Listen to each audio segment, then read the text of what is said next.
This is a glimpse of how I would prepare my score for the song Lift Every Voice and Sing, which is the Black National Anthem, and this particular arrangement is by Roland Carter.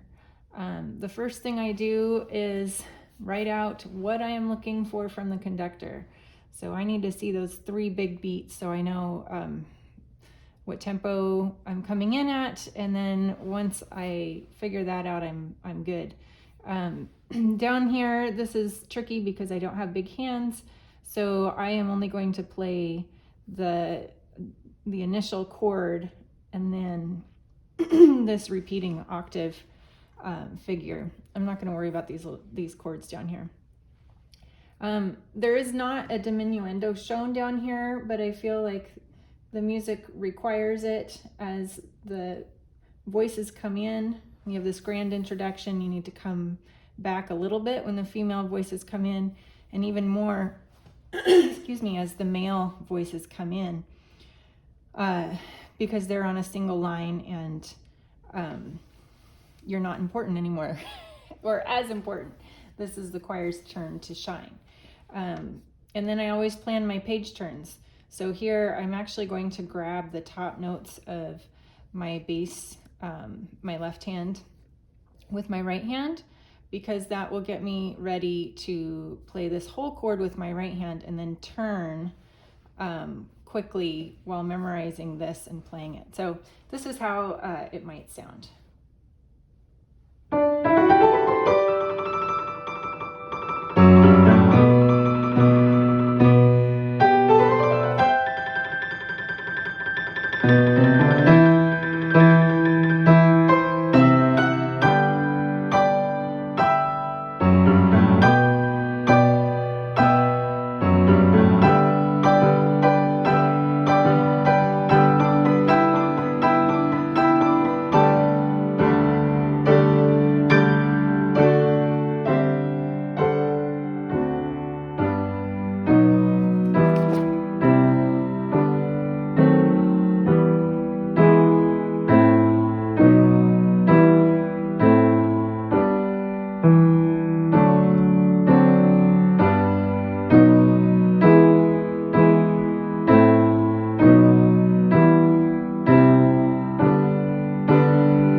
So hopefully you heard I was trying to voice the top here.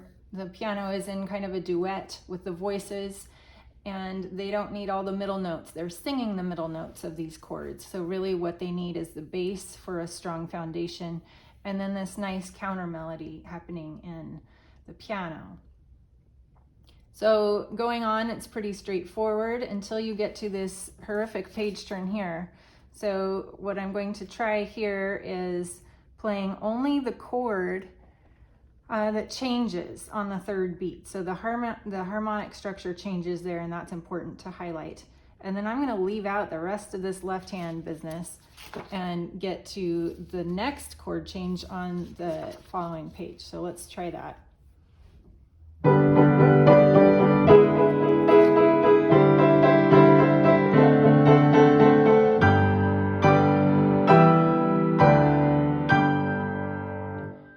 And so on. So that will need to be practiced, but that will work better than trying to fit it all in. So then you do have a diminuendo written in here that's going to come down to prepare us for the new verse, which is a different feel, different character. So I want to do something different in the piano where it's not just this flowing legato, but there's a little bit of marching happening as they're saying, "Stony the road we trod." Something like this maybe. Let's see, I'll pick it up here.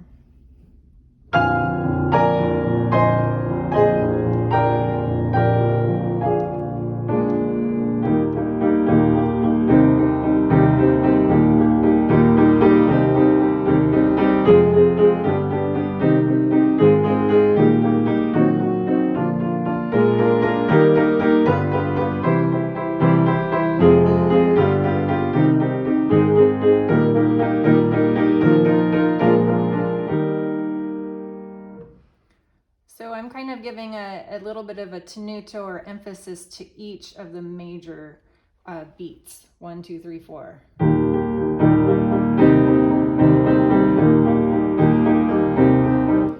And the G's, really, we don't want to hear a lot of this.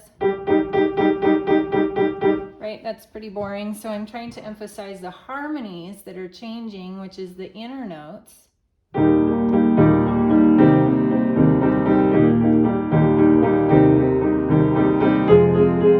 And then you can grow into this. You'll help the choir if you're growing in a little bit of a crescendo there to lead to days, felt in the days. So back here.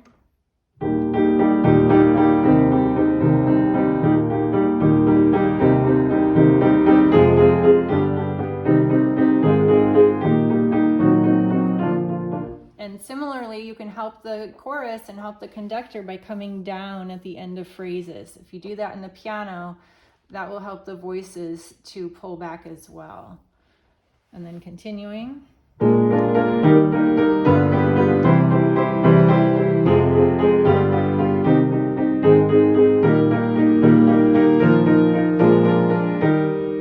And then we have another horrible page turn. So what I'm trying here is anticipating what's coming next. It's just octaves. And this is actually part of the melody. We've heard that before in the voices, but now the piano needs to come out because the voices are doing something different.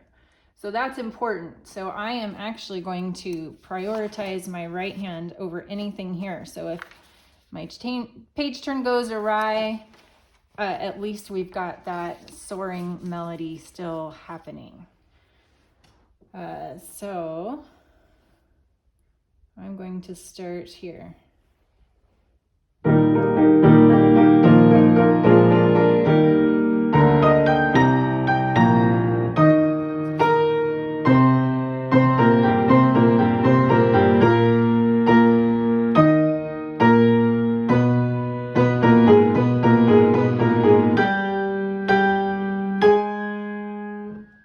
And so on. Our next page is pretty straightforward. This is a very beautiful piano interlude that needs to be shaped, not just quiet. So anytime there are some suspensions and resolutions, you want to bring those out.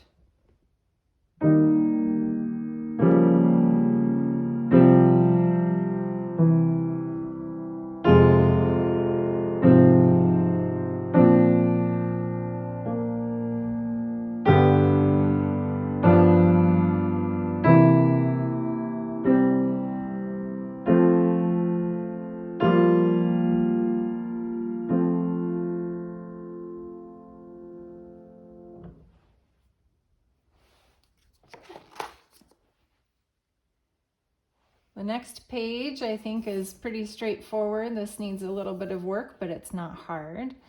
Here is traditional scale fingering. I only mark where my crosses are in the left hand. My right hand is much more intuitive, so I don't need to mark that.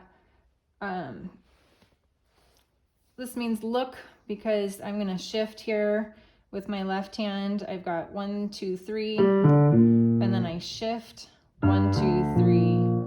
So those are my fingerings. 1, 2, 3, 1, 2, 3. And I need to watch to make sure that I'm actually getting to that G. And the pedal can help a little bit. And then down here, I am doing a non-traditional fingering because it's not just a F minor scale. They put a chromatic in here, which screws everything up. So I'm going to try crossing with my 4 each time. And then the right hand, all I need is a little reminder here. And